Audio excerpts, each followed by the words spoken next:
Today I'm going to talk about sugar cravings. We all love sugar, but unfortunately too much of it is not a great thing. It's fun to enjoy from time to time, but whenever you're having sugar cravings constantly, it can really be the start of many health issues. So the question is, why is this happening and what can we do to change it? The first place to look is on your plate.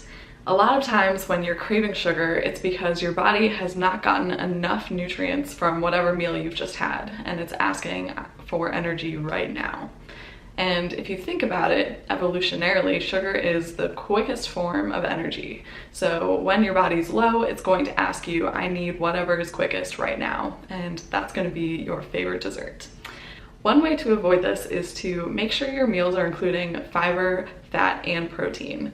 These three are really important in not only slowing down the release of sugar into your bloodstream, but also in signaling to your body that you're satiated and you don't need to be eating anymore. A second really important factor is asking yourself if you're hydrated.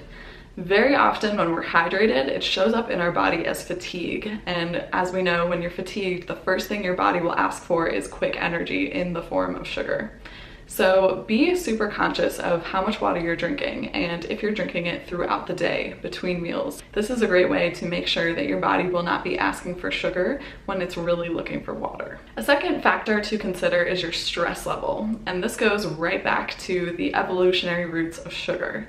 Whenever you're stressed, your body is going to be looking for the path of least resistance. So how can I pick up my energy, get ready to fight whatever tiger or whatever deadline you're about to face? Most often, your body will ask this in the form of sugar.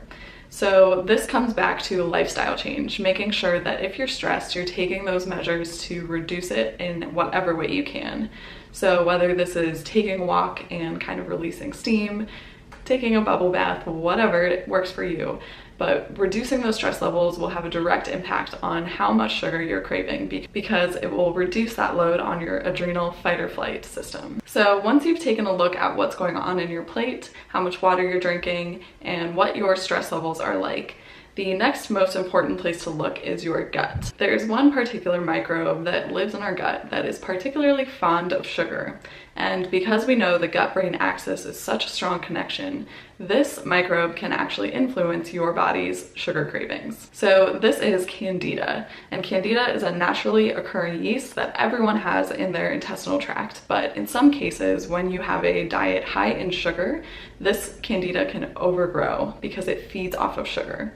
And as it's feeding off of sugar, it can send messages to your brain to cause you to crave more sugar. One way that you can figure out if this is a potential issue for you is to reflect and notice if you've had a history of sinus infections, yeast infections, toenail fungus, a white coat on your tongue, anything that can be related to yeast. So because our body is so connected, anything that is occurring in the gut can also become systemic and show up in other places. So be aware of that, and if it's something you think you may need to address, make sure you're working with a health professional to take care of it. At the end of the day, all of this comes back to just being aware of how much stress is in your life and if you are just being reactive to emotions, and also being aware of what's going on in your plate. Are you including meals that have fat, fiber, and protein to make sure your body is satisfied after a meal? And are you including too much sugar and artificial sugars that are feeding those lovely microbes in your gut that can influence your cravings? As always, I encourage you to just be conscious, reflect on your habits, and notice how you're feeling. Because at the end of the day, you are your best advocate and you can tell best what's going on in your body. So I hope this helped, and thank you for listening.